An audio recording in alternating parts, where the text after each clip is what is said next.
I mean, I don't know how you would not understand what the NDA is for. I mean, it stands for non-disclosure agreement. They almost always entail not sharing information. And yet you uploaded all of your Battlefield Labs footage to the internet immediately. Day one of the playtest. I knew it was going to happen. I just didn't know you would be the culprit, Matt. Well, my 15 minutes of fame has to happen at some point, right? And I was thinking this was my moment. I finally got into the beta. This is my time. You're trying to get that social media cred. You're trying to get your your Reddit. What do they give you on Reddit? It's like, I don't even know. I forgot what they give you upvotes or something. Yeah, the upvote currency for karma. Mm-hmm. That's what it is. You're trying to get your Reddit karma up. So you're like, I'm just gonna post all my gameplay in 4K, beautiful resolution. How surprised were you, Matt, to see that Battlefield Labs footage just show up on the internet all willy-nilly? The fact that everyone signed NDAs, I mean, I was very surprised that someone leaked it. How dare they? I mean, they had to have known this was going to happen. They knew. Yeah. They knew. I mean, I made a video maybe several weeks back during the announcement of Battlefield Labs that was like, this has got to be part of their marketing campaign. Like, and in fact, I even praised them. I was like, this is pretty smart. Like, if you're trying to get back into the good graces of gamers, you don't put out a giant trailer and be like, trust us, it's going to be awesome. Instead, you go, we're going to get community feedback in a closed playtest session. It's not for promotion. It's just for having a one-on-one convo with gamers. And I'm sure none of that'll leak when we send it out to thousands of people. And then you're like, yeah okay, so you're going to create the natural like hype, the natural easing back into the good graces with DICE. It also shows confidence in their game because they've got to be at least confident enough to where they know it's going to leak. And if the leaks are going to happen, they better be showing at least a decent game. And the reception, I haven't actually looked at a lot of the leaks because I just try to avoid leaks, but I have seen the reception, and the Battlefield community seems to be pretty positive from what they've seen so far. Yeah. I mean, it's hard not to be when it's like, here's Battlefield 4, but with updated graphics. Like, that's basically mostly what it is.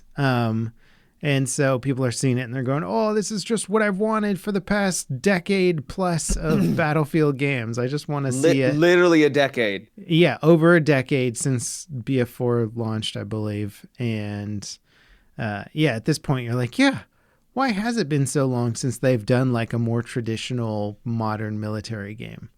Yeah. So I have watched the leaks. I've looked at most of the footage. I combed through it. I launched a video today that like went through everything new that we know. So I can tell you what you want to know, Matt, unless you don't want me to spoil it. It's not like a narrative, okay? I know. It's not Death Stranding 2, okay? It's not something where I can ruin the plot. I don't even think you could spoil Death Stranding 2, even if you wanted to. Yeah, nobody knows what is happening with those babies, man. It's not. I played through Death Stranding 1 and I'm still like, well, what? Yeah. So the big kind of standout features for Battlefield Labs, and it's funny because they keep calling it Battlefield Labs, so we still don't really know what the grand picture for the whole game is going to be. Like, is Battlefield Labs just a little bit of a slice of what the game is? Is it going to be multi-era? Like, we just don't know. But what do you mean multi-era? They keep talking about a Battlefield universe in all of their press releases. Oh, okay. So they're like, the next era of Battlefield is going to be this combined universe. And you're like, combined of what? Is it going to be different eras of conflict combined? Is it going to be, you got your battle royale is this package, and the multiplayer is this package, and the single player is this package, and they're combined in some sort of hub? We don't know. We'll just have to wait. Yeah. So in that sense, we don't know if Battlefield Labs is if it's just a little slice of what we're in for with multiplayer, or if it is like most of the game's going to be this big modern military thing. But the big kind of the standout features are you can drag your teammates now when they're down. So you can drag them to cover, which a feature means they said was going to be in Battlefield 5. Yes. They copied and pasted it from Battlefield 5. They brought it into Battlefield Labs, which is good. I don't want that work to go to waste, you know? Oh yeah, no, for sure. So now you can't revive me out in the open like you did so many times before, so I could just get gunned down once over So again. many times. Yeah, and just farm up those revive points. Mm-hmm. I know how you Yep. like to play. And so now you can actually drag people behind cover, which is pretty cool. legit. Yeah. It's like, it's a subtle thing, but it's a nice natural progression for, because I did see that one. Mhm. That one did make the rounds, and I was just browsing. I just like, oh, that looks like Battlefield. Yeah. Oh, it is Battlefield. That's probably the most standout thing that they should, because it's Yeah. different. You haven't been able to do that before, so I was like, and it looked a whoa. little janky, but for the most part, it looked solid enough where Mhm. it's like, yeah, just quickly grab someone, pull them back, revive while it's going, and yeah, it looked good. It looked like a nice progression of the Battlefield formula. Yeah. So the other new thing is sort of they're bringing back essentially what are like the Battlefield 4 style perk system, where as you play, you get your XP goes up and you'll unlock new passive abilities throughout the course of a round. Except this time the final ability is an active ability. So classes like the Recon will get like an artillery strike that they can call in, very Bad Company 2 style. Yeah. Some of them I didn't quite understand all the depth of it, but like Assault gets like, you get your flak jacket passive at like rank 2 or 3, but then you get like a super flak jacket at rank 4 that's, I guess, a timed ability. So when you activate it, you can like get extra explosive resistance. Maybe you'll put like a little helmet visor down like Tachanka or whatever, and like I don't know. So that one seemed a little weird. And I don't know how that would ever become like effective. Like maybe if you're going against a tank or something, you're like, I need to cross a street while the tank is shooting at me. Some dudes spam and C4 over a wall, and you're quick to react. You're and quick you on enable it. You'd have to be real quick. I know. Usually the C4 is like, I'm dead, and then you're dead, and right. That's about as much warning as you get. So, yeah, there's some interesting stuff in there. The Recon gets a passive at like rank 3, I think, or tier 3. There's like 4 tiers. So at tier 3, the Recon, a headshot kill will make the player unrevivable, which I thought was cool.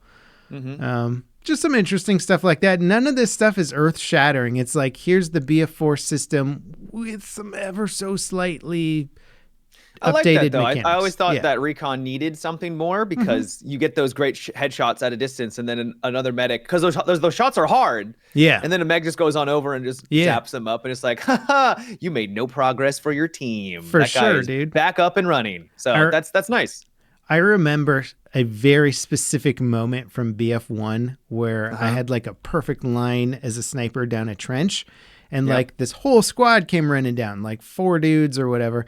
And I just like headshot. And I was just like, damn, that felt good. And then this medic ran down, zigzagged. I missed my shots, and he revived all of them in like 4 seconds. And I was just like, what am I even doing? Like, just one of those quit moments. And so, yeah, that kind of unrevivable thing I think would be a cool feature to add to the game. But I kind of like that it's like, yeah, you don't get it right at the start. You got to play Recon maybe for the majority of the round to start getting that ability or something. I don't know how they're going to do it. Can you skip revives?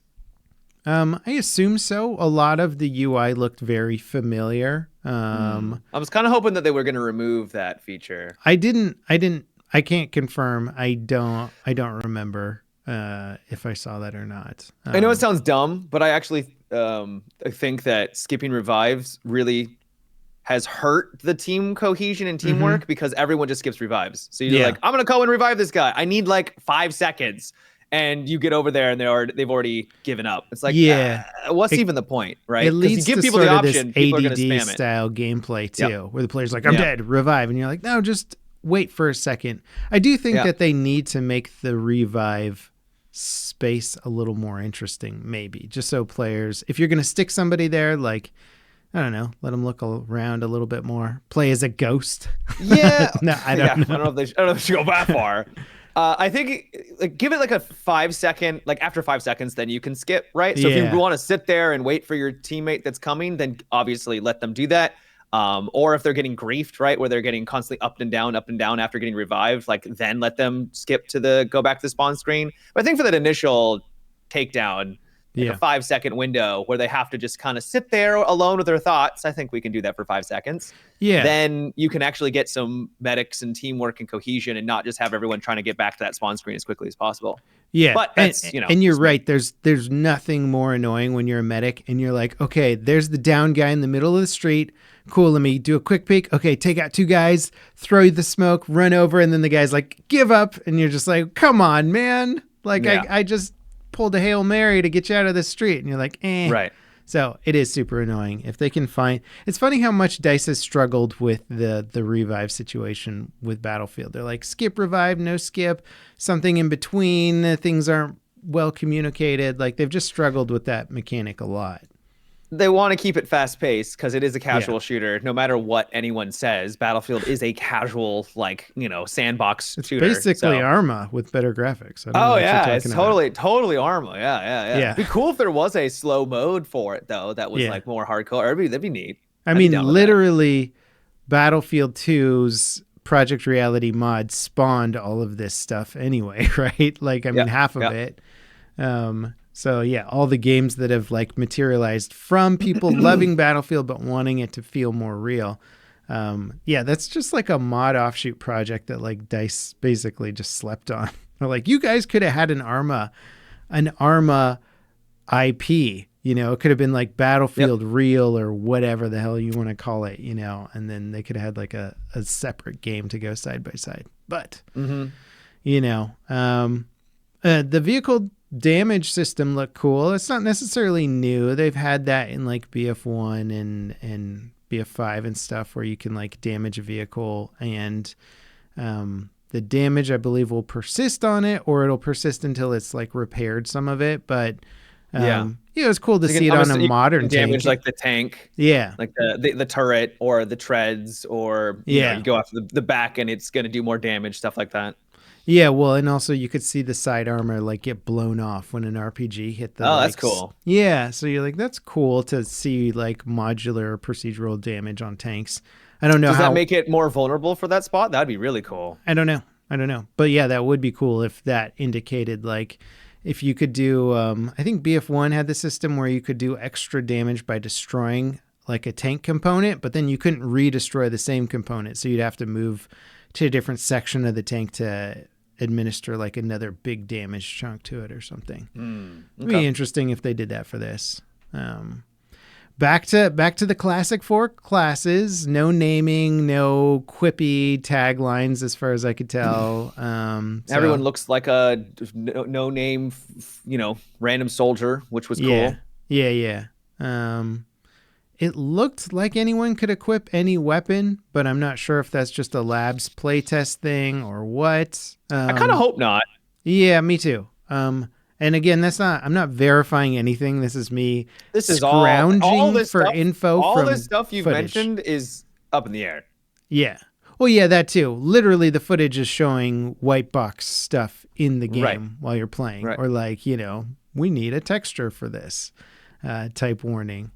So yeah, we're looking at everything's placeholder, everything's work in progress. And I'm glad that players are getting access to something this early and something that the devs can actually change and iterate on before they ship a final product, as opposed to like, all right, guys, we're 2 weeks out from launch. What do you think? And you're like, what are you going to change in 2 weeks? What are you going to do? Right. You're not going to do anything.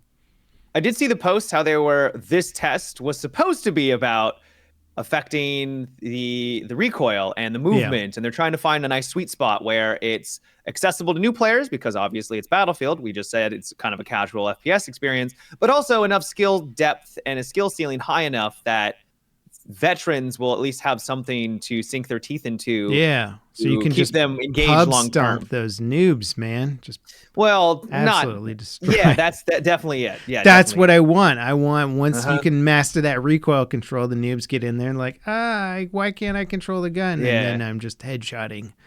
They mentioned in the post that they have like a recoil system that is supposed to intuitively showcase or announce to the player in some way that the weapon's going to bounce a certain way.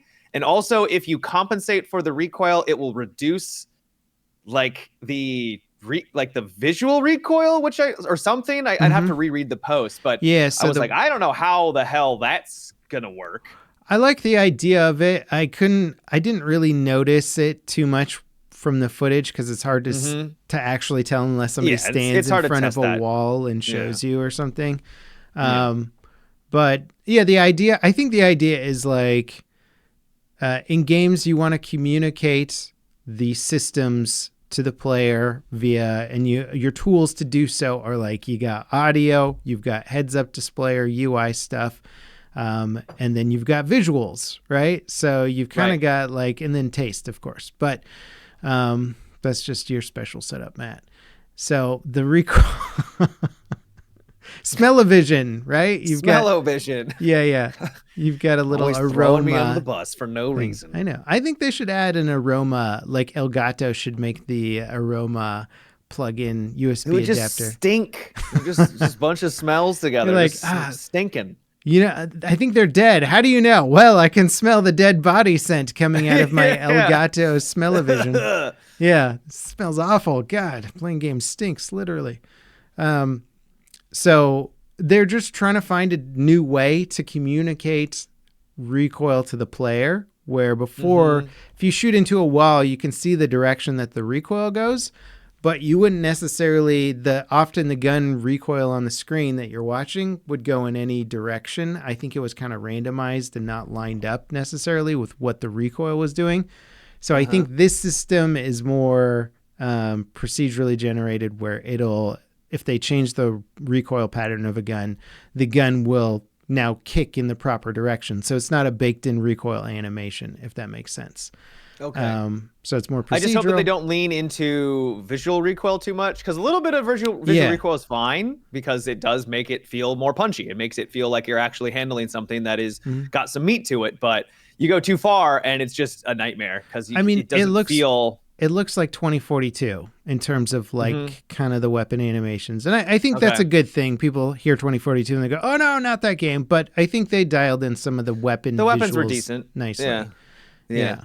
So yeah, it was kind of hard to understand from that post what to make of it, because it's very much a game devy terminology for things. So like, what am I talking about? What does this even mean?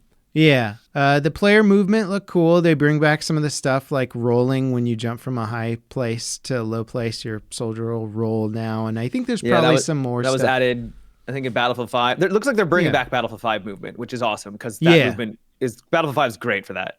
Yeah, they're bringing back BF5 movement, but I also noticed that they sped up a lot of the stuff that felt kind of clunky in BF5, where like you would hit a button to enter a vehicle and then you're locked into an animation for a while, or you're getting out of something and you're locked in for a while. Seems like they sped up a lot of the lock-in stuff, where because that could feel very out of place in a Battlefield game, where you're like, oh, I see a guy just as I went to get into the vehicle, and now I'm just like slowly getting in while he like raises his rifle and aims at me.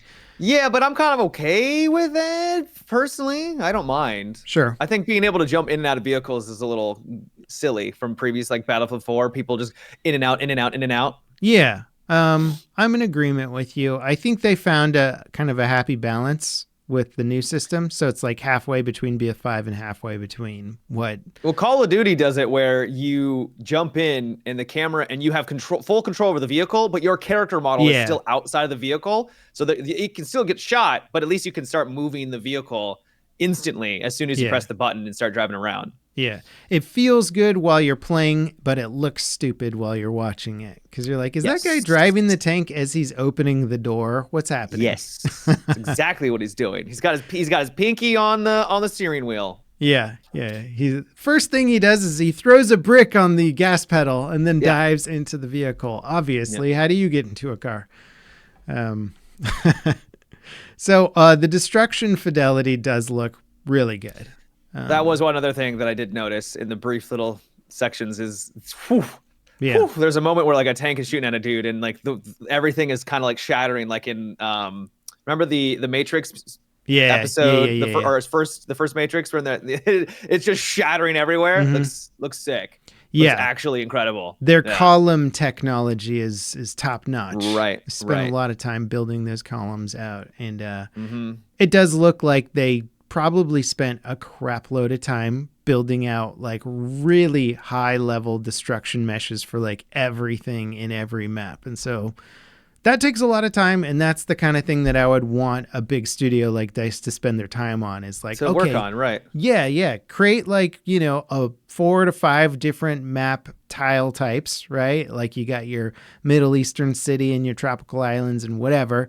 And then with those tile types, just go deep, just go crazy with the detail and destruction. So that looked good. I mean, like there's almost nothing bad to say about what was shown, other than what they showed in itself didn't create anything like overly flashy, where you're just like, did you see that crazy new feature? It was more like the thing that's excitable is that it reminds you of old battlefields versus, I don't know, there's no like Levolution or tornadoes or something, which of course is not necessary. Right. Yeah. They might be showing and saving that for when the actual game gets revealed. Oh, for sure. That would make most sense, right? If you're thinking about it from their perspective, you're like, yeah, show them the basic level and don't turn on the cool feature yet, Right. Don't turn on the thing that lets Not that them... it's going to be coming, but if it was, I don't think it would, Have you... the playtest. What are the odds that it's not coming? Like 0, I feel? There's some things coming, right? You would imagine. What are you voting for? What do you want to see? What's your like... I just want to see maps and destructibility the main focus, where not only is it just the micro destruction of like when the columns are exploding around you, doesn't really have any impact on the actual gameplay, which is fine. But I want the map where you can actually dynamically change the way you actually approach an objective, right? Yes. Where you can go through a couple of walls and that opens up. It may take you a while, but you can actually open up a couple of walls to get to an objective that normally wasn't accessible. Hard to balance, because now it's like, okay, this is now a completely different angle that we have to account for balance-wise, and now this objective could just turn into a mess. Yeah. But if they can nail that and bring in more of that dynamic and versatility of the gameplay, that's what I want. Yeah. It's not as flashy as like Siege of Shanghai with the building coming down, but I think it gives more interesting gameplay options for the player. That isn't just one and done. I always thought it would be cool if like in Siege of Shanghai, like what if the first team to detonate the columns on the side that was beneficial to their team, then like the tower fell in a direction and it gave them like an easy access to one of the other team's objectives or something like that. And then you could like, as a team, make a tactical choice, or you were rewarded for maybe holding the objective and destroying it before the other team got... I don't know. There's all kinds of fun things. The only issue with that is then you have the tower come down every single time as fast as possible, because everyone rushes it, because it benefits their team. Yeah, true. So maybe you make the benefit more subtle and whatever. I don't know how you do it. Maybe the tower can't come down until you like extract a special explosive device from some other... side objective. You could do something like that. Something like that. It's like when the dam would break on the that one BF4 map that would raise the water level. You know what I'm talking about? Yep. That didn't happen every round, but also it didn't really offer any sort of tactical benefit. It was just like, now everybody's kind of screwed. Now everyone's wet. Yeah. Now we have to use boats. Thanks, dude. Which is fine. I liked it. I love Flood Zone. It was cool. There's all kinds of janky stuff in that map. You could just dive underwater. I also hope that the destruction is more micro and less like set piece. Yeah. If that makes any sense, where like an RPG taking out an entire like city block, like they showed in the trailer, I felt like it was a little bit too much. It was cool. Oh, it took out the facade of the building. Like right. Yeah. Like the entire facade of the building, though. Like it was everything crumbled to the ground, and that's cool, and that's fine if that's what they want to do.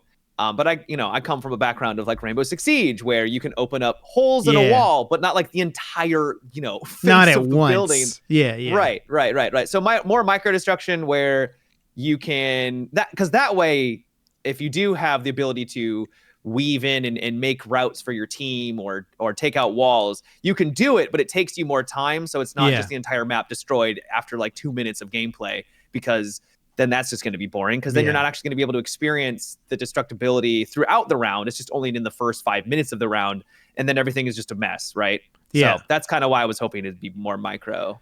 Well, and it was so funny because Battlefield as a franchise has been around for so long and has experimented with almost all of this stuff. So they can learn from their own lessons. And Bad Company 2 is a perfect example of what happens when you let players destroy virtually everything and what it does to the map layout. Now, I will say one of the flaws with Bad Company 2 was that often the servers would be set up on like really long time limits. Yeah. And like so 4 times the ticket size. Yeah. So they would calculate how long it takes to destroy a city and then be like, that's the length of the round. And so by the end of the round, it's crazy and then it's over. And then you would end up playing on all these servers that last 4 times as long. So you would destroy the city in the first quarter of the gameplay. And then the rest of it, you'd be like fighting over piles of rubble. Literally. Yeah. And so, of course, all the gameplay broke down and sucked for the rest of the match after that. So it's certainly a good warning. And I think they could probably find a nice balance between like the Bad Company design and like a more modern design where it's a little bit more intentional with what you destroy, where you're like, can't destroy that building. You can destroy this one. You can destroy that one. And now, worst case scenario, there's 4 access points to the objective instead of just 2 or something. Yeah. Exactly. Yeah. It doesn't. I don't want one way or the other. Something. A nice middle ground. Yeah. I like that. So nothing. What about you? Are nothing you looking flashy. for anything particular? Yeah, I want some aliens or something. Aliens. Okay. All right. Fine. Dinosaurs. What's the? I want a dino mode. How about that? We're bringing back the memes from Battlefield 4, right? Bro, it's such an easy money maker. I don't know why they didn't go for dinosaurs already. It's like insane. They could have had that entire Dino Crisis market, which we all know is huge. It's huge. It's massive. All those Dino Crisis fans that are like, man, I'm just got all this money burning a hole in my pocket. I just need to buy a Dino Crisis game. No, what I'd like to see is, I've said it before. I want to see more dynamic game modes. I want to see them evolve Conquest into something that's more exciting. I think so many games now have figured out that having exciting win conditions make them exciting to play. You got the finals, you got extraction shooters, you got all these other games that are like, if you can do the thing, it's really exciting. If you can win the mode in the finals, you got all this countdown, you got timers, you got announcers telling you stuff. You get pumped up while you're playing. You're like, come on, guys, like they're going to beat us to the thing. Battlefield doesn't really have any of that stuff. Like every now and then you'll glance up and be like, oh, wow, the score's pretty close. This is a close game. We should probably dig in. Yeah, you don't have a commander that's like, guys, like if you don't get these flags, like right now we're gonna lose whatever. Like there's nothing to pump you up. There's nothing to cue you into the win condition or the difference between the teams. And so I just want them to try and focus on that aspect so that rather than Battlefield literally being about the moments, it's a Battlefield moment, #bro.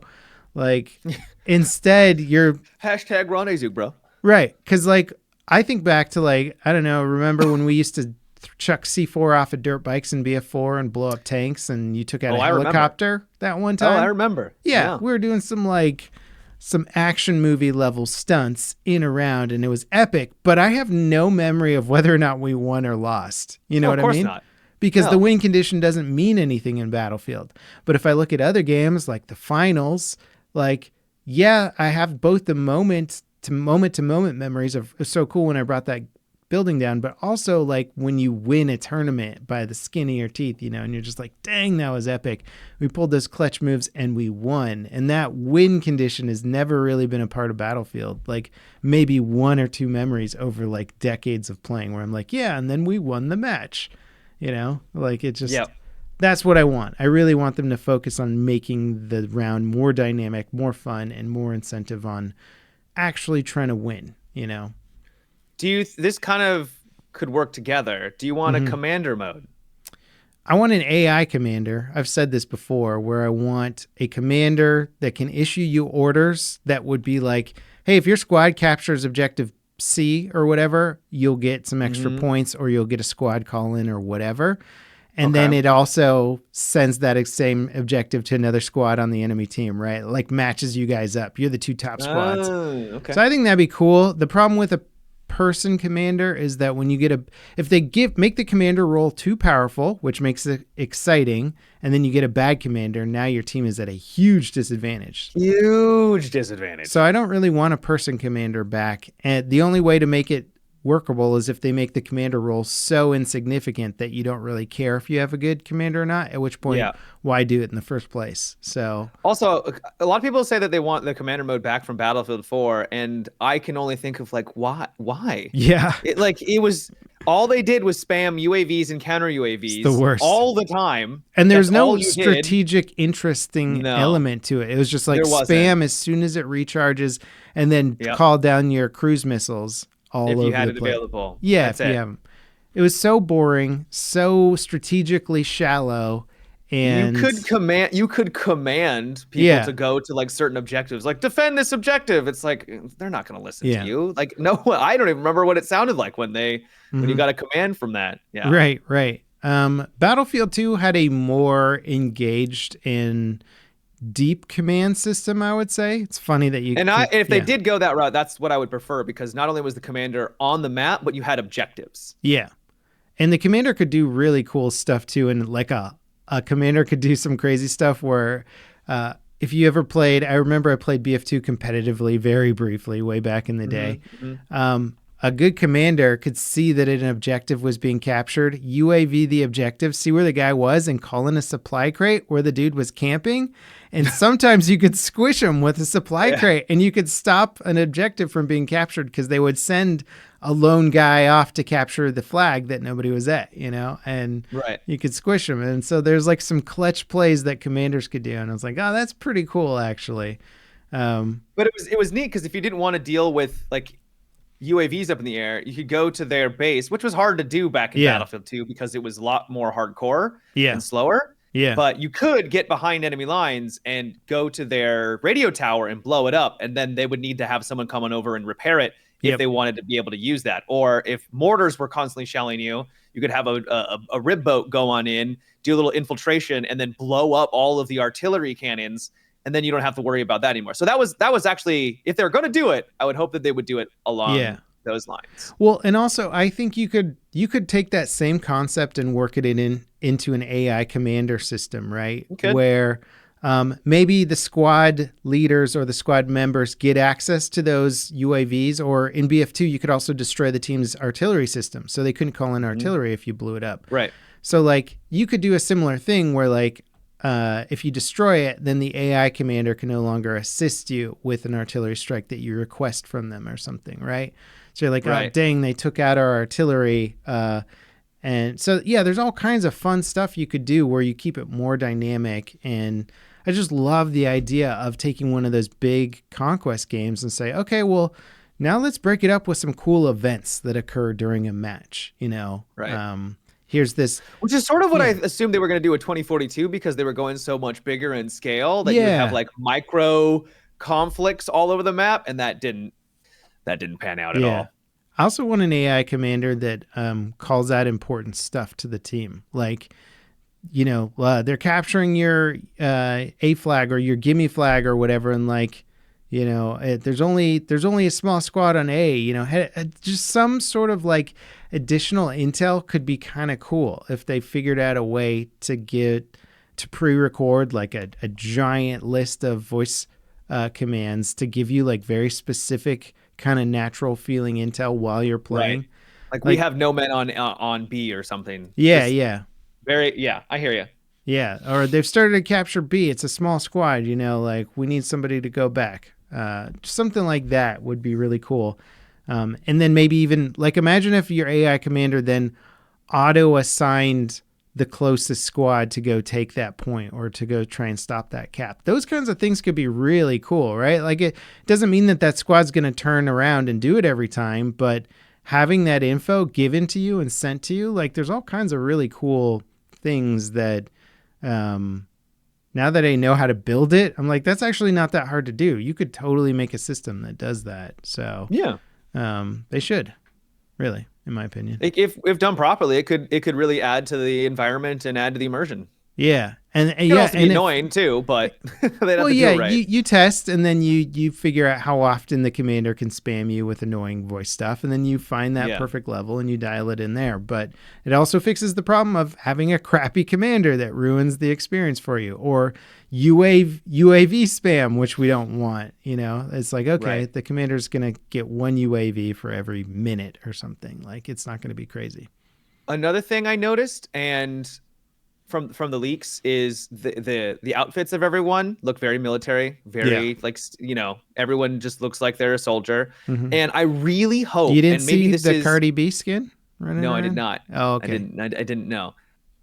I don't know, maybe this is just completely boomer copium and everything, but do you feel like there is an audience that is looking, a large audience that is growing, that is looking for a game like a Battlefield, where they actually would probably make more money by actually just having regular ass looking soldiers running around? Because of how over the top these other games have gotten, where it's just become out of place that you're just no longer immersed at all. Yeah, it's totally insane. Where, like, I love Battlefield and I can barely play Call of Duty because of, like, some of these differences. And I know there's more fundamental. I was watching a YouTube short, and bro, he's playing the Battle Royale, and he goes into a building, and there's literally like Ninja Turtles running around. I'm like, what am I looking at right now? Like, what is happening? $90 skins, bro. That's what you're looking at. Yeah, but it's just so out of play. It looks like they're playing a mod of a AAA, but it's like, no, this is the official mode. There's no escaping this. And a long time ago, I didn't care. I was just like, whatever, it's fine. Like, some goofy skins here and there. But when it's like literally you're playing kind of more of a military-esque game, and you've got Donatello running around, Michelangelo, and you're like, what is even happening? They've lost the script, the narrative. We don't know what's happening anymore. And that's fine. Do what you want in Call of Duty, but it doesn't interest me, largely because of just being so inconsistent stylistically. And they like draw you in with this idea of it being a more serious military theme, and then it just gets bananas crazy, and you're like, okay, I don't even know. Which is fun for, there's nothing inherently wrong with it, but it changes the audience. It alienates that audience that you're talking about. That's like, I want a game to feel like I'm a soldier fighting in a military conflict. Right. And I wonder if that is starting to grow more, and if people are getting tired of it, and then it might actually benefit DICE and EA. They may not, who knows how much money they make off of microtransactions when they do get goofy like that. I'm sure it's billions. But I'm kind of, maybe this just, like I said, copium. I'm thinking there's maybe more people like, yes, I'm looking for something that is more grounded and not just outlandish just for the sake of making more money, right? Well, think about it. When BF4, the last modern military-styled Battlefield game, came out, and then they stopped making modern military games, what's gotten super popular since that time period? Well, tons of milsims, right? You've got all these milsims that have popped up that at a glance could look like a Battlefield game, but they take things much more seriously because they're kind of catering to that market that wants a more serious experience. And then you look at like Arma Reforger, which is like accessible Arma essentially, or more accessible Arma, I should say. It's not super accessible, but and then Battlefield is like the most accessible version of of that genre of game, right? And so they've just neglected the modern military audience for so long. So I think they desperately want to come back. I think people do not want the goofy skins in the game. They want it to look and feel like a military game. And yeah, I think DICE knows that at this point. And so hopefully the skins won't get too crazy and wacko, even though I'm sure the marketing little team, strange. I'm sure, probably pushed for it at some point. It's like, I feel like Battlefield Hardline was like was basically marketing trying to take control of the franchise, right? Oh, maybe a little bit. Well, I mean, you could get the dinosaur masks and stuff in it, so people are running around. You could get goofy with it. Yeah, super goofy outfits and cosmetics, and that was just like, marketing was like, what if we had an offshoot of cops and robbers and we could do whatever we wanted, and completely missing the point of what the Battlefield genre was supposed to be. Yeah. Yeah. So fingers crossed. Yep. Fingers crossed, man. Did you get into the playtest? I did not get into the labs. No. I mean, I know you implied that I broke NDA and they're not going to come for me, but I didn't actually get in. Yeah. What am I saying? Of course you got in. How would you have leaked all that footage? Right. Yeah. But no, I full disclosure, I'm not in Battlefield Labs. I didn't sign an NDA or anything. I'm not. Yeah. So. Yeah. Gotcha. Well, I'd be curious to hear about your guys' opinions actually in the podcast comments. Just because I think so many people want different things from Battlefield. Like the franchise has sort of gone in so many different directions over the years. And then I think it's got this sort of big, less focused audience now that all kind of want different things based on what game they like the most. And so I'm very curious to know what people actually want from this next Battlefield title, But people seem to be, excited, so yes, I want to know what direction. People, you little people. Well, gamers, gamers as opposed to us, essentially. I hear you. What do you mean us? We're not gamers anymore. No, we're different because we are. we're different. You play games for 8 hours a day. Not quite that, but yeah. Yeah, but I mean, your gaming intake is based on your job, as is mine. Significantly more, right? Right? So we're playing things, but we're also doing it to fill content and like create content and do all that stuff. So, right. I'm not going to sit down and play 1,000 hours of the new Civilization game because then all of my content will be Civ, and it won't. Which is what I might normally do as a gamer not tied into this platform. I did beat Civilization 7 on deity difficulty, the hardest difficulty. Holy crap. And I'm basically a gamer now. So 2.8% of players got the achievement on Steam. I'm one of them, baby. Wow. I'm not part of the 1%, but I'm 2.8%, 3%. Not bad, right? It's impressive, dude. You're a Civ deity. Dang. Thank you. Yeah. I thought I was cooked, bro. The AI cheats so much in that at deity level. They have like all the I had like a third of the map, and they're still pumping out more. Basically, the resource for cultural and science. They're like so far ahead. I'm like, I'm done. I just don't even know how they're doing it. Yeah. But I still won and then kicked their ass.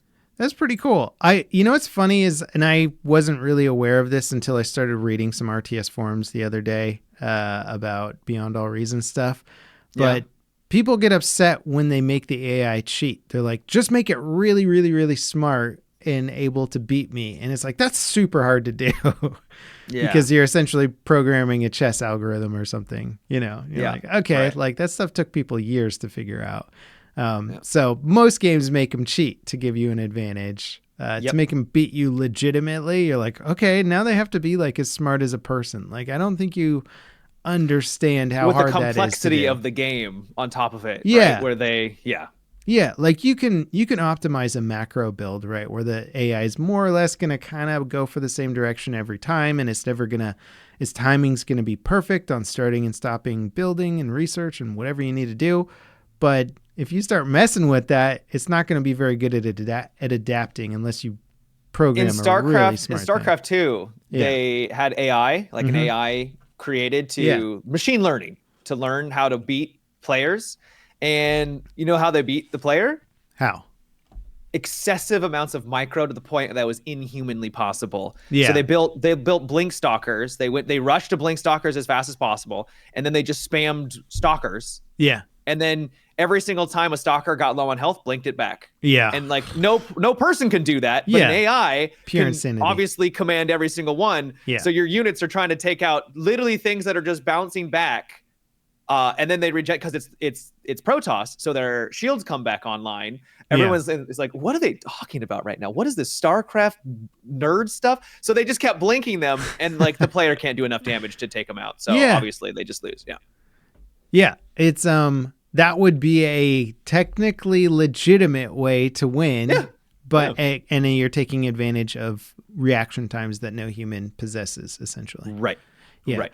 Dude, how dejected did you get watching like a pro StarCraft player play and just knowing you're like, I'll never be able to do that? It's pretty. It's pretty incredible. There was this one I remember watching like 10 years ago where they had each army was like kind of along the line. They basically had like a front line. Mm-hmm. And I just remember being so blown away by how the army, Ender's Game, where it's like everything is moving and jostling based off of like one hive mind. Well, they're the hive mind because I would see like their entire front line ebbing and flowing. I'm like, how are you even doing this? Like, how do you have the micro and the precision to be able to do all that? And they're going back to their main base to like build stuff and update research queues and exactly.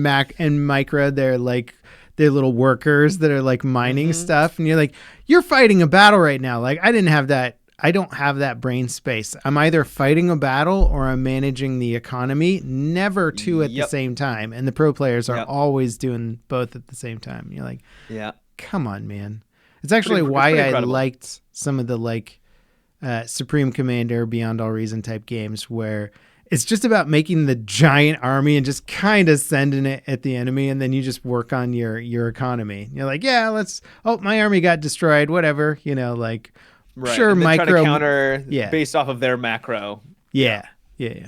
That was a little more my speed. StarCraft was too much for me. I love StarCraft.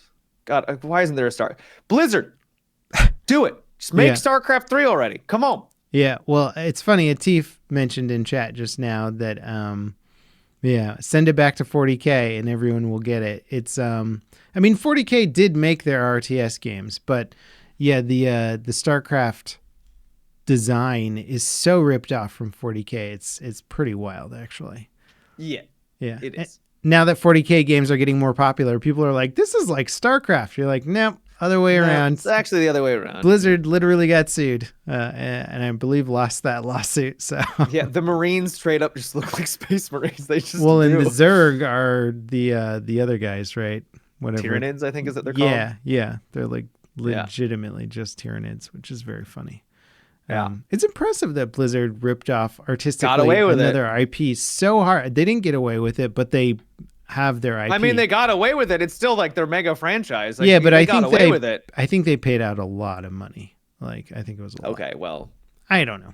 Anyway. I mean, it's not like they had to stop, Yeah, they still own StarCraft, and it's still a massive IP. Right. I wonder, though, if I would be curious about the lawsuit. Like, would Games Workshop get a percentage of any StarCraft IP like thereafter? That would be pretty crazy if that was like how badly they lost that lawsuit. Yeah. Cool stuff. But yeah, RTS is still alive and kicking, man. It's just not with the major publishers anymore. I think they've all gone down to like kind of either smaller projects or it's like a Civ game once every decade or whatever. But yeah, the traditional RTS is still there. It's still around. It's just in slightly more niche communities. But what was that one that came out recently, but like really failed hard? Like ex-Blizzard developers. You remember what it was called? Yeah, something Storm or something. Maybe. Yeah. Yeah, I know what you're talking about. But there's a lot of really cool Stormgate. That's Stormgate. It. Yeah. Did they fail or are they just? They did. They pulled the plug. It's got 68 people. I don't think they pulled the plug. There's 68 people playing right now. Yeah. Well, I mean, that's the thing about RTS is I think you also have to not play. You have to design the game to not have to exist around a competitive experience. Yeah. The competitive RTS is that market's suffering, but the more casual RTS I think it's still alive and kicking if you want to go out there and play them. Yeah. Stormgate just wasn't fun to play. I tried it and I was like, I'm not enjoying this at all. It was so. Yep. And it's unfortunate. And then I tried to play Homeworld 3, which was, I was like so pumped for that. And that they just really dropped the ball on that one too. It was unfortunate. But it also made me realize that maybe 3D Space Command of fleets is not all that interesting. Also really hard to do. It's hard to do, and you don't gain that much from the complexity because you're like, now I'm attacking them from above. It's like, whoa, and then their cool. ships just orient themselves and attack you, and you're like, okay, right. It gives you, I guess, it technically gives you more access to flank from. But yeah, that's about it. You don't need it. Yeah, you don't really need it. That's pretty much all you get is just more flanking creativity. And other than that, it just makes the movement and controls more annoying. Way harder to do. And also just hard to pull off. Like, okay, so we're going to go over the top. So how do I get my how do I illustrate that and get my units to do that action in a timely manner? Yeah, and then plus Homeworld 3 had such janky movement controls for the units anyway that you'd be like, all right, go over the top, guys. And then like your missile frigates would get stuck and then your fighters go in solo and they all just trickle in and explode. You're like, dang, that would have been super cool if you guys just moved as a cohesive unit and backed each other up and I didn't have to like fight you all to like arrive at the same time. Like, yeah, but every RTS game should have that built in as like kind of a basic feature where like, what if I selected a bunch of units and told them to attack a thing? Like by default, they should arrive at the same time.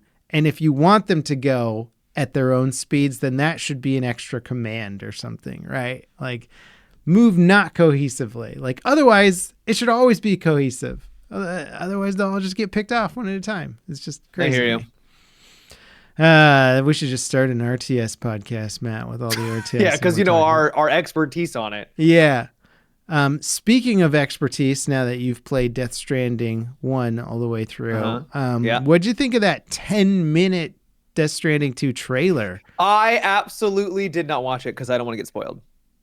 Okay, fair enough. I don't know enough about the game to spoil things. Like I could just be like, and then there was black tar stuff. And then there was tar everywhere and they're dripping from their eyeballs, I'm assuming. Okay. So I was going to ask you some questions about it because the trailer is bananas. Like it is, there's a character that is essentially like a miniature ventriloquist dummy.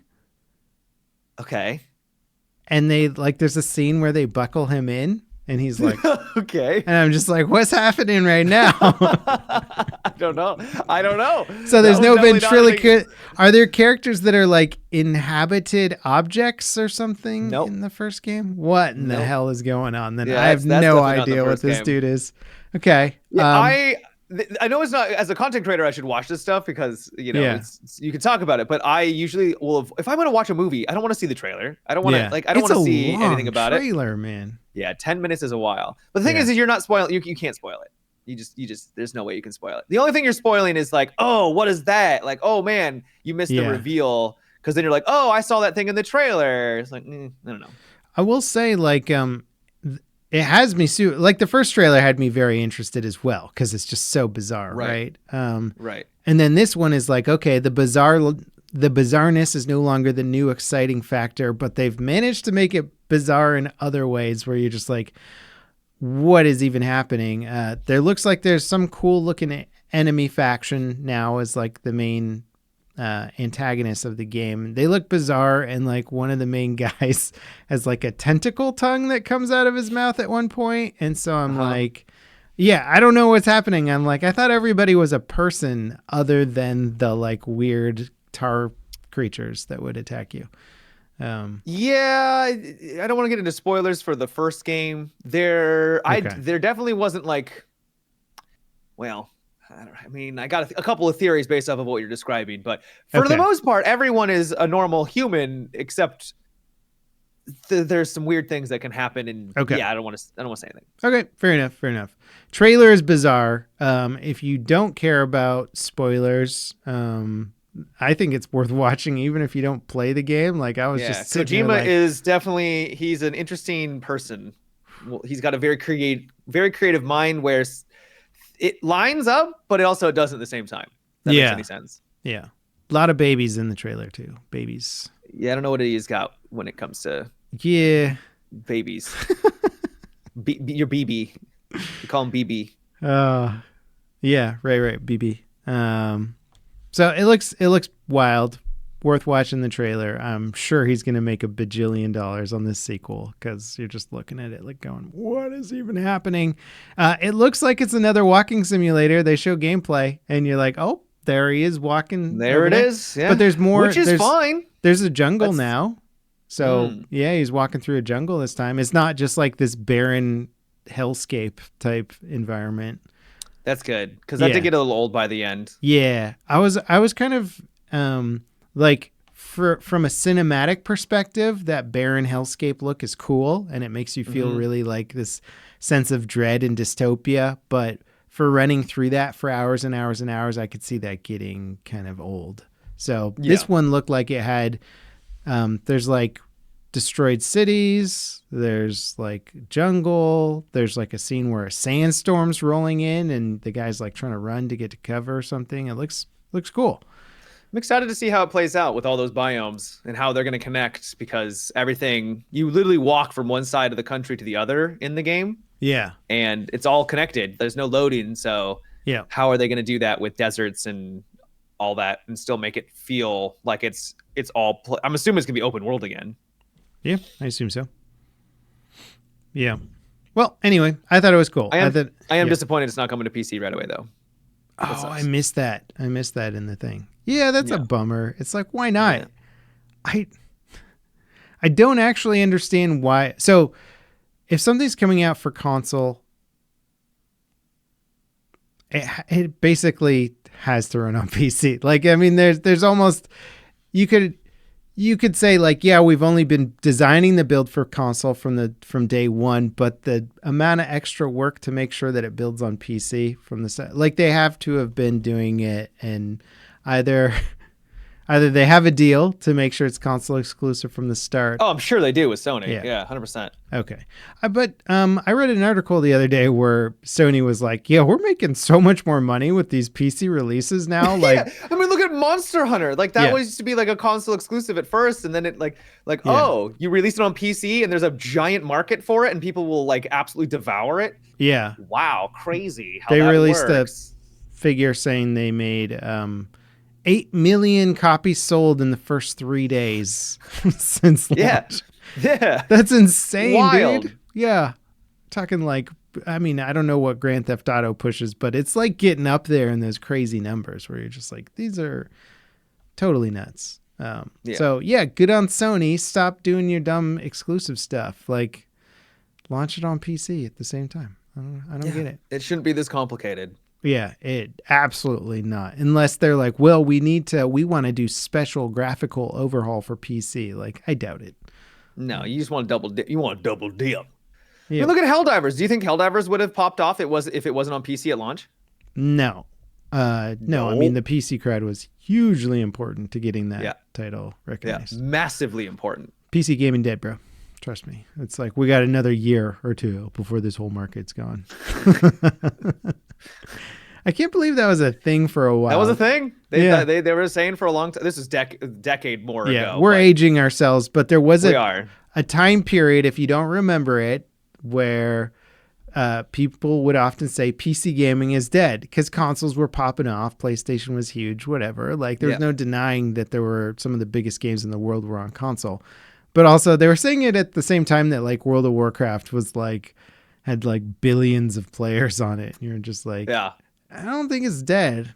Like, I think it's doing all right. It never was, and it never was going to be. Yeah. But I think this was like pre-Steam era, or like around the starting era of Steam, before Steam had like really. Yeah, I think you're right. It was a long time ago. Market. It was a very long time ago. It's crazy to think that like Steam essentially kind of catalyzed the indie scene in a way like we could have never imagined, right? Because like indie game development existed prior to Steam, but like marketing an indie game was harder like to crazy. Yeah. It would have been so much harder to get your game acknowledged by anyone if there wasn't a platform to show it off on. Yeah. You're like, go to my website and download the game.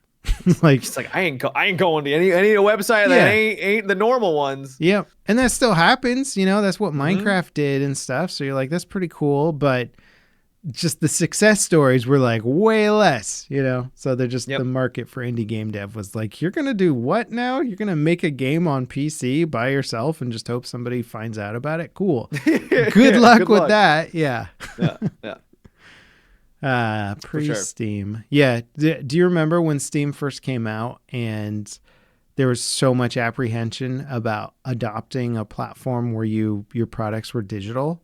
It's like, no. I'm buying a solid copy. And at the start, you could buy like the orange box from Valve that had like Team Fortress 2. I purchased it. Yeah, I think I have a box somewhere, the orange box somewhere. It's an orange box. Yeah, it's literally an orange box. And you could type in the like, you know, the code you got with it to Steam, and then you would have a digital version as well. So you could get like the physical copy. And that's what they had to do at the start because people were too skeptical about buying a product only online. And I don't blame people. Yeah. Oh, yeah. Well, it was like early days, right? And you still, people are still that way about buying like a digital movie or something where they're like, yeah, until the streaming service stops offering whatever they're doing, you know, and then I don't own the movies anymore. What happens? Yeah. You know?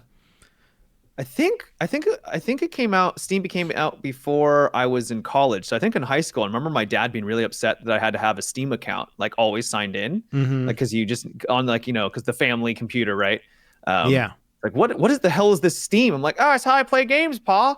He's like, I don't like this. I don't Stealing like this. your data. They're always connected. What are they looking for? Yeah, right. fair enough. Your dad was probably keyed Yeah, in. I mean, this was a long time ago. It's like, you know, it was back in the days when your modem like made all those sounds when you got on the internet, you know? Yeah. This was, I think, probably like 2005 or something. So it's been like 20 years. Yeah. I don't know if Steam was 2005. Was it? It might have been. No, I think it was a little later, but sometime around that. You might be right. Maybe Steam came out 2003.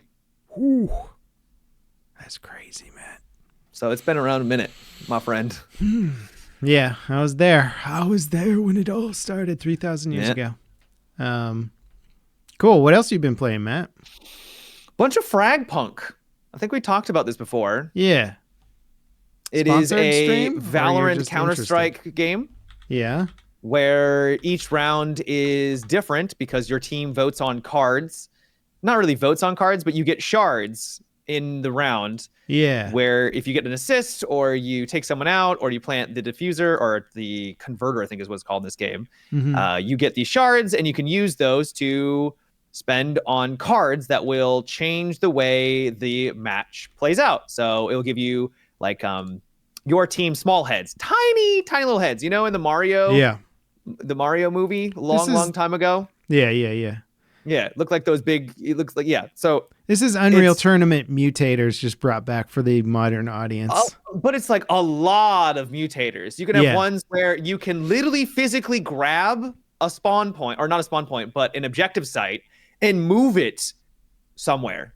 You could bring it back to your spawn. You could go take it to the other objective. You can literally remove objectives. You can put up barriers. Like this is what Battlefield needs, right? Yeah.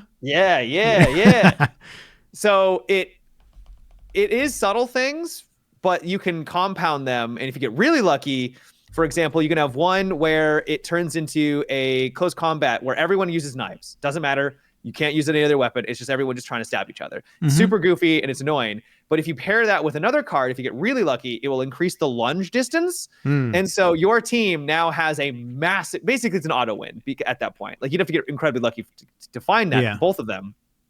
But you get like huge lunge distance and you're going to be able to have like that extended range. So it's basically just Valorant, but goofier. And I like everything you said. It sounds fun and funny to an extent. It is fun. Yeah. It's a good time. I'm a little worried about how sweaty it might get because you've got like sniper rifles. The movement is actually surprisingly slow. Yeah. And so you round a corner and snipers will just be like, you don't move quick, boy. And they'll just take you out. Fish in a which barrel. Does get a bit obnoxious. But yeah, it's a casual experience that really just kind of, I don't know. It works so far. I don't know if it'll work long term. They do have a bit of a odd microtransaction. So there's a battle pass. Yeah. And there's also a how pay to win service. Is it, Matt? Just tell us how. There's not. I don't think it's pay to win. Okay. But there is a subscription service.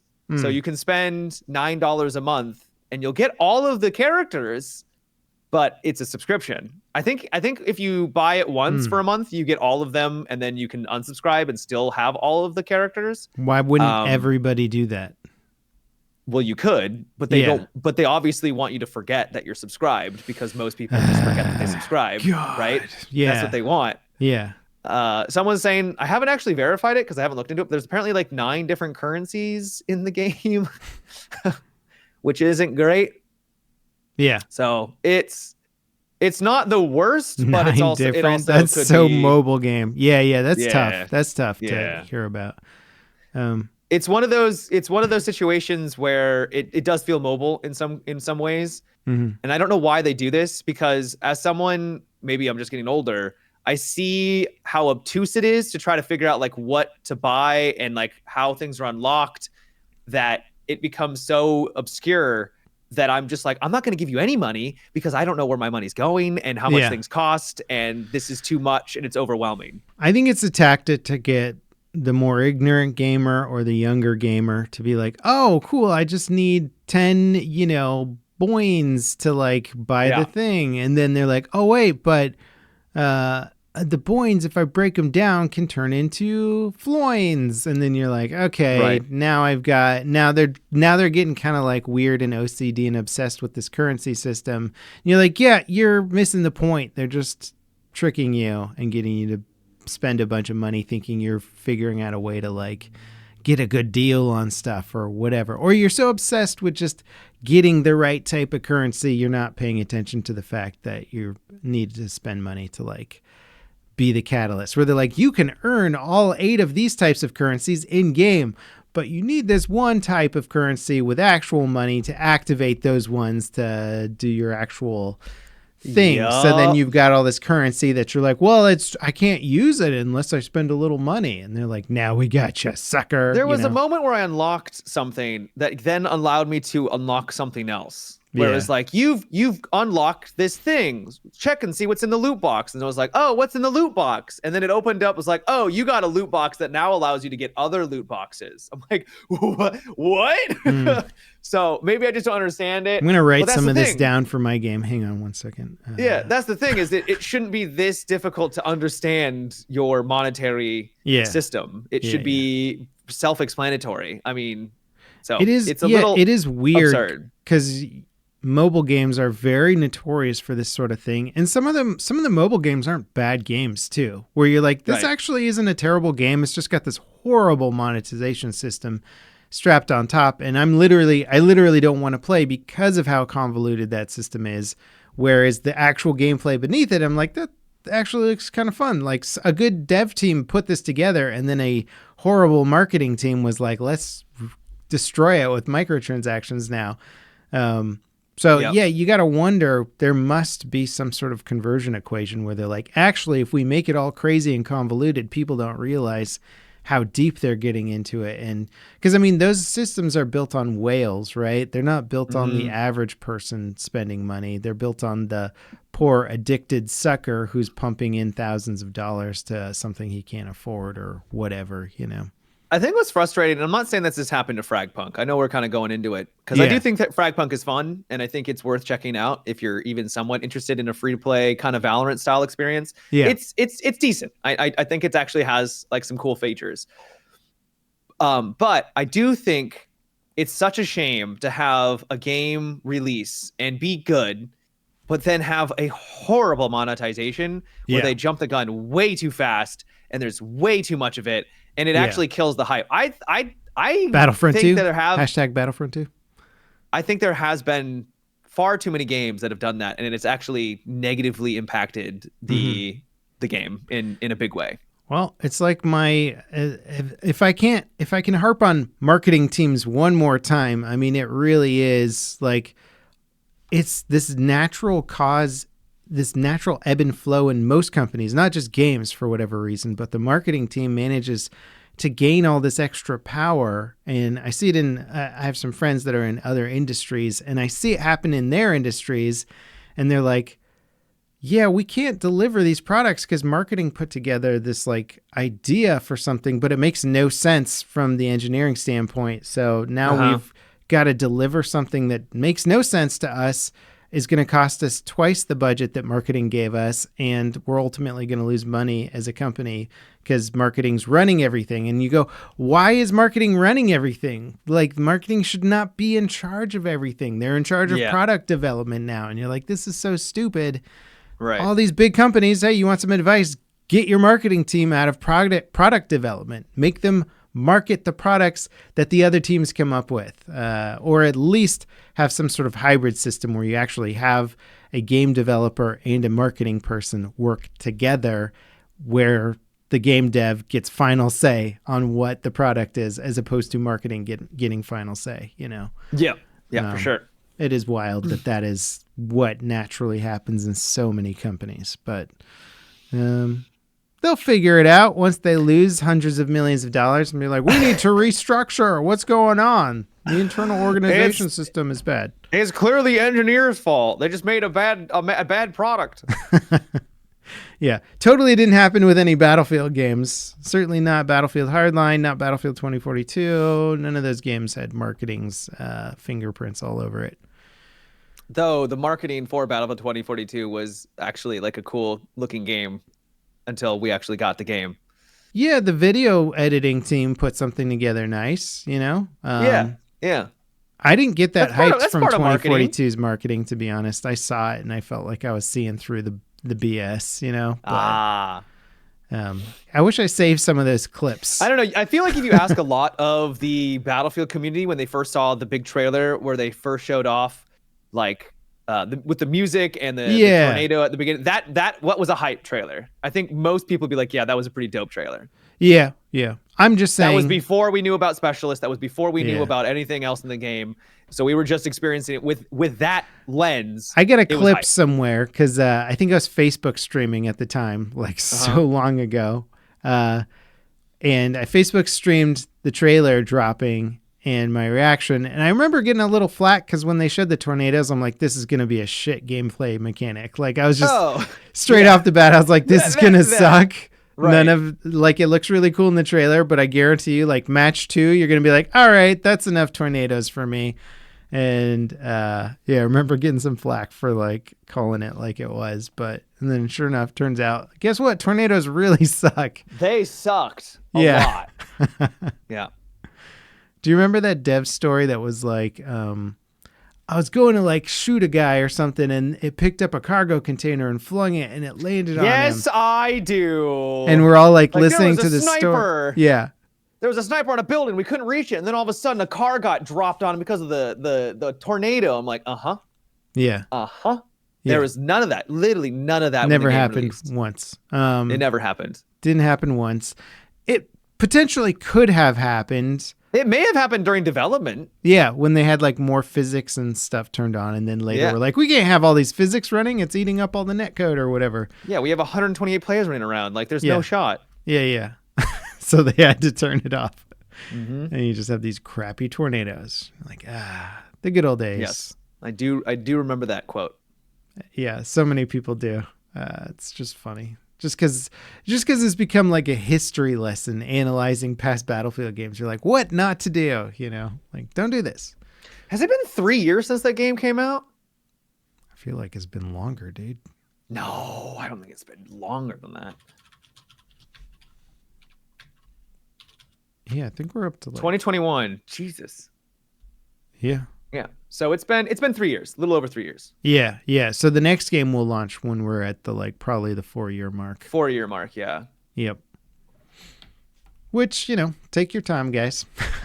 Yeah, take all the time you want. Make a good game. The franchise may not survive. If you screw this up, it may be GG. But yeah. So I feel like people have been saying that for a long time, and it's still.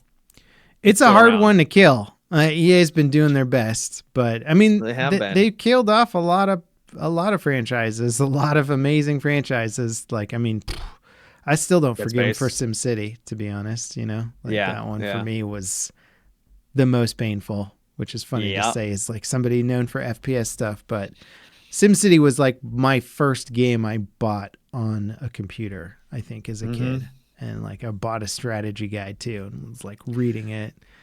There's always City Skylines. Yep. It's not the same, Matt. It's just not the same. It's not the same. I watched a show that I actually really like. Okay. It's called it's new. You've probably heard of it. I think it's Running Point. Running Running Point. points. Yeah. No. So it's a Netflix. It's on Netflix. It's like a fictional. It's a show about a fictional basketball Kate team. Hudson. Yeah, she's great in it actually. Because you're thinking like, when was the last time I saw Kate Hudson in everything? She did a bunch of like rom-coms back in the early 2000s and stuff. She's great. She's got good comedic timing. It's a funny show. It's about running a basketball team in LA. It's a made-up basketball team called the Waves. Of course. The Waves. The Waves. But I'm enjoying it. It's just great writing, funny characters. It's light enough where they can poke fun at serious situations, and you're still enjoying the show quite a bit. Yeah, it's solid, and I'm pleasantly surprised by it because I feel like Kate Hudson kind of got typecast for a long time to the point where you're like, I don't think I like Kate Hudson anymore. If you had seen a bunch of the crap that she had been in, which is not necessarily her fault as an actor, it's just like, yeah, you got an agent, you end up in stuff. But her comedic timing is really good. She delivers on, there's like slapstick and like a lot of jokes and jokes at her expense. And she's like, she nails it all. And you're like, dang, she's really got it as like a comedic actor. So it's nice to see her back. Yeah. Yeah. I finished off season 1 of Shrinking. Nice. Which was good. It was a good season. I liked it. Surprised by how naughty the jokes get. I wasn't expecting it to be, that's kind of like, not the focus, but like a lot of the comedy is around like, you know, sex and stuff, which is like, okay, that's fine. But not when I went into it, I was like, this is with Harrison Ford in particular. I did not see that coming at all. Yeah. But it's wholesome. It's a good time. It's wholesome sex. Missionary only. Yeah. So I liked it. It was good. Yeah. I'm excited for whenever they do another season. I hope they do another season of it. They've done season 2 is out. 2. Yeah. So we've watched everything that's out so far. Okay. And it's very good. I like it a lot. It's just like Jason Segel, man. I think we chat about this last time, maybe? A little bit, yeah. Yeah. Yep. I just like the guy. It's just a good, talented dude. You're like, this guy's got too much talent. He's a writer, actor, writes children's or young adult novels or something. Surprised you haven't read any of his work, Matt. Maybe they're fantasy. Sorry, I just got to get out there more, I guess. I'll find out what his books are. I'll mail you something. Like, you read that book I sent you, Matt? Come on, dude. I sent you a book. Yeah. It's a gift. You have to read it now. I have to read it now. Yeah. You watching anything? Or, I mean, I guess that... Besides that, not really. Just Severance. I haven't seen the recent episode. I've been watching Severance. Been keeping up on Invincible. Haven't been watching too much, but those are kind of the shows I've been keeping an eye on. Cool. Yeah. The Academy Awards happened, and so there's like a bunch of movies that are all like getting name dropped. I'm like, oh, I gotta watch some of that. Got some stuff to watch, right? Yeah. I mean, I did see The Substance was a nice focus of that for a while. I don't know if you saw the intro to the Academy Awards. No. Okay. It's funny. Conan hosts the Academy Awards, and his intro is... I heard he did a really good job. Yeah, he did a solid job, and his intro is basically is a scene from The Substance, and it's very funny. But you got to watch The Substance to get to know what it is. Yeah. There you go. But I guess enough people have seen it where they could open the show with a Substance reference. You're like, okay. Did it win anything? I didn't actually watch it because it's too long. I just watched the clips of like what the highlights were, Yeah. I think it won some stuff. I think Demi Moore won something. Maybe she got Best Actress or like Best something.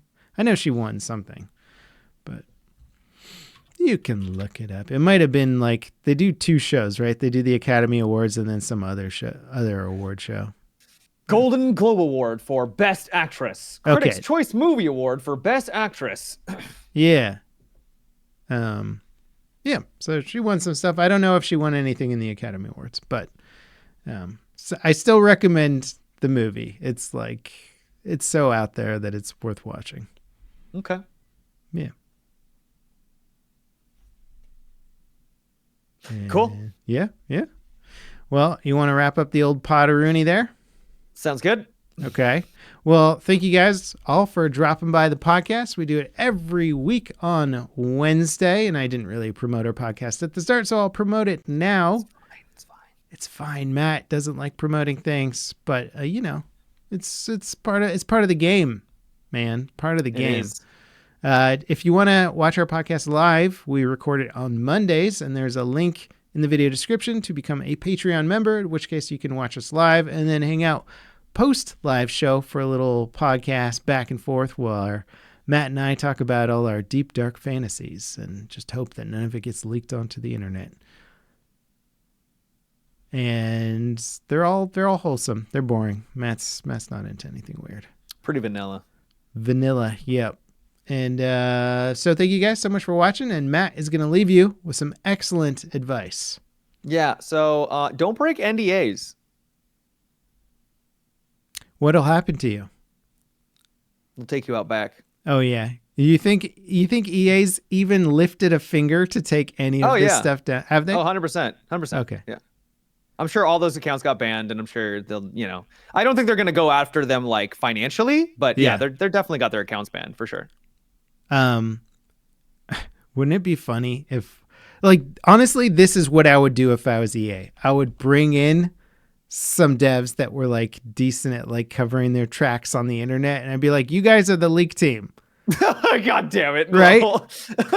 You guys are the leak team. You're going to show the good gameplay. Yeah, I'm worried that all these guys that sign their NDAs are going to respect their NDAs. So we got to make sure that there's leaks getting out there. Like, I mean, I would not be surprised in the slightest if EA had their own leak team, Bro's got his tinfoil hat on right now.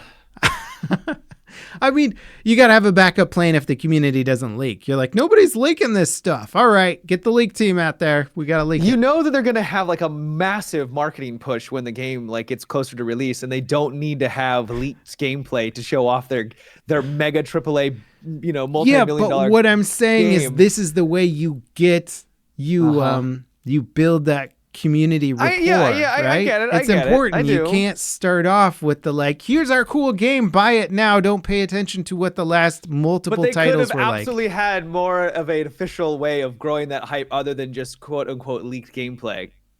I think it's a great strategy to get back in the good graces of the community. They could literally just do like a dev blog where they actually show off the game, the alpha gameplay, and just show it off officially. Not as good, because that's then EA going, look at all their like natural like chat with the community content. It's all hyper produced and super fake and doesn't feel right. Can somebody from marketing, just from EA marketing, comment in the video and verify that this was a strategy? Okay, just so we can like prove my point here. Yeah, it's obvious, Matt. It's obvious. It's obvious. Come on. All right, guys. Thank you so much for watching. Let us know in the comments if you think EA intentionally got all this footage leaked out there, whether they did it themselves or it was very much part of their marketing plan. And we'll see you guys next time. Peace out. Take care.